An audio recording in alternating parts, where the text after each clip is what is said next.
I painted that boat every spring for 30 years. He never came back to fish with me. Last October, I finally sold her. Daniel called me that same evening. First time in 11 years. Blue hull, white trim, same paint every year, same dock. I called her the Shirley Ann, after my wife. Shirley's been gone 6 years now. I sold her boat. And my son remembered I existed. My name is Roy Edward Gillis. I'm 84 years old, born right here in Stonington, Maine. My father fished. His father fished. I started on the water at 14. You know what Stonington is?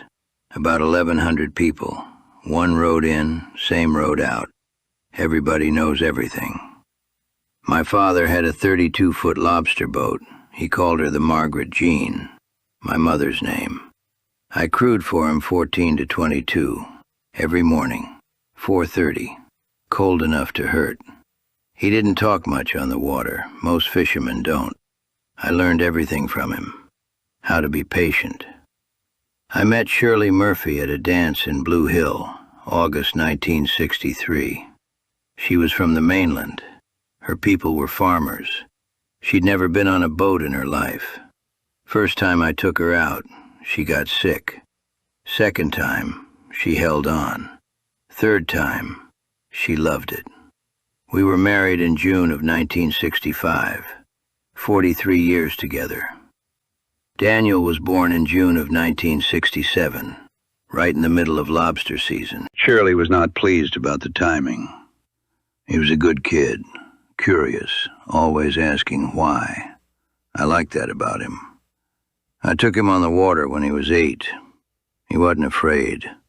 That matters, out there, not being afraid. Somebody taught you how to not be afraid, on the water or somewhere else. Maybe it was your father, maybe someone else entirely. You know who it was. Have you told them? While you still can. Daniel was good with his hands, good in school too. Wanted to design buildings. I thought, maybe he'll come back, become a builder here. There's always work in a fishing town. Something always needs fixing. But that's not what he wanted. And I knew it. I just didn't say it out loud. He left for Boston in the fall of 1985. 18 years old. Architecture school. I drove him to the bus station in Ellsworth. He had one duffel bag and a portfolio case. He shook my hand, like we were strangers making a deal. I don't know who taught him that. Not me. First year, he called most Sundays. Second year, less. Third year, Christmas and his birthday.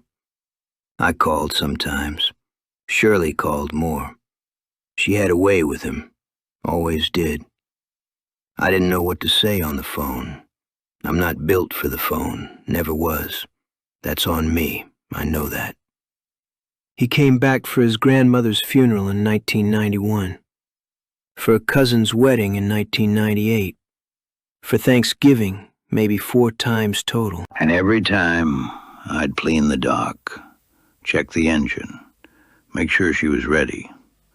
I thought, this time we'll go out. This time he'll want to. Every time.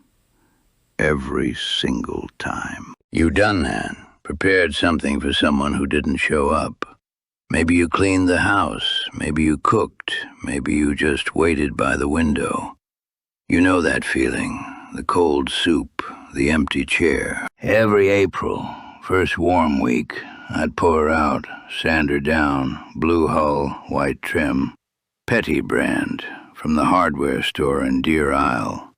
Same brush 20 years before it fell apart. Maybe I'm superstitious, maybe I just didn't want anything to change. The Shirley Ann looked the same in 2023 as in 1993. I fished alone from 1989 onwards. My sternman retired. Couldn't find another I liked. Just me in the water. 4:30 every morning. Out to the traps, haul, rebait, set, back by noon. I didn't mind the solitude. I'm a solitary man. But the passenger seat was always clean, just in case, just in case.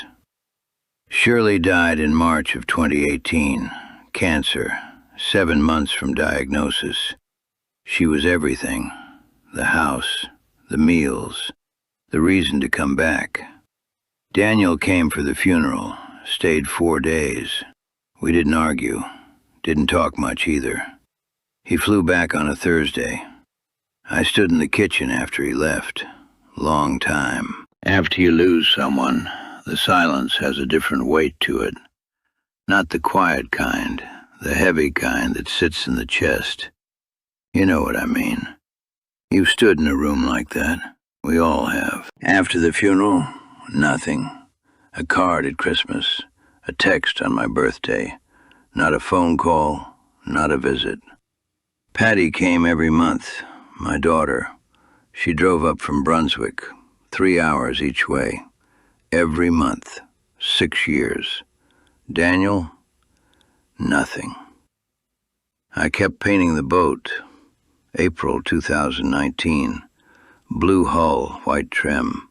April 2020. Same. April 2021. April 2022. April 2023. 5 more springs after Shirley died, after Daniel stopped calling. Why? I don't know. Habit, maybe. Hope, maybe. I don't examine it too hard. We keep doing things, long after the reason is gone. Painting a boat, setting a table for 2, leaving the porch light on. That's not foolishness. That's hope. And hope is the last thing that goes. Last summer, I couldn't haul the traps alone. Back's gone, knees are gone. One morning, I sat in the boat at the dock, just sat there, and I thought, who am I waiting for? Shirley's gone, Daniel's gone. Who is this boat for? I sat with that question a long time. I called Bill Connery in September. He buys and sells boats. 40 years. He offered me $12,000. She was worth more. But I said yes. October 14th. We signed the papers at the dock. Bill trailered her away at 3 in the afternoon. I watched her go. Just empty. And then relieved. I was in the kitchen at 7, making soup. Onion, potato, smoked haddock. Shirley's recipe. The phone rang. Boston area code. I picked up. Dad? Just that. Just Dad. 11 years. And that's where he started. Dad. Here's a call you're waiting for. Maybe from a child. Maybe from a parent. Maybe from someone you hurt. Or someone who hurt you. That call might never come. But sometimes it does. Just not when you expect it. And not for the reason you thought. He said he heard I sold the boat. Bill Connery told someone who told someone. Stonington. 1,100 people. He said I should have come back a long time ago. I didn't say, yes, you should have.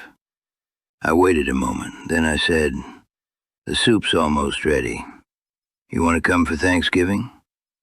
He came. Him and his wife, Karen. I'd never met her. They'd been married 9 years. We had dinner. We talked. Not about the years. Not yet. Just normal talk. The weather, the house, the cat. After dinner, he asked to see the dock. We walked down to the dock in the dark. November. Cold. The kind that gets into your hands and stays. He looked at the empty slip, where the Shirley Ann had been for 51 years. He said, I'm sorry, Dad. I'm sorry about a lot of things. I said, yeah, that's all. Just, yeah. What else is there? Sometimes you're both standing in the dark next to an empty space where something used to be. And that's its own kind of conversation. You don't need words for that. You've been there. I know you have. He's coming back in April, bringing Karen. Said he wants to see the town in spring. I told him I might look at buying another boat. Smaller, something I can handle. Or not handle alone. He didn't say anything to that, but he didn't say no.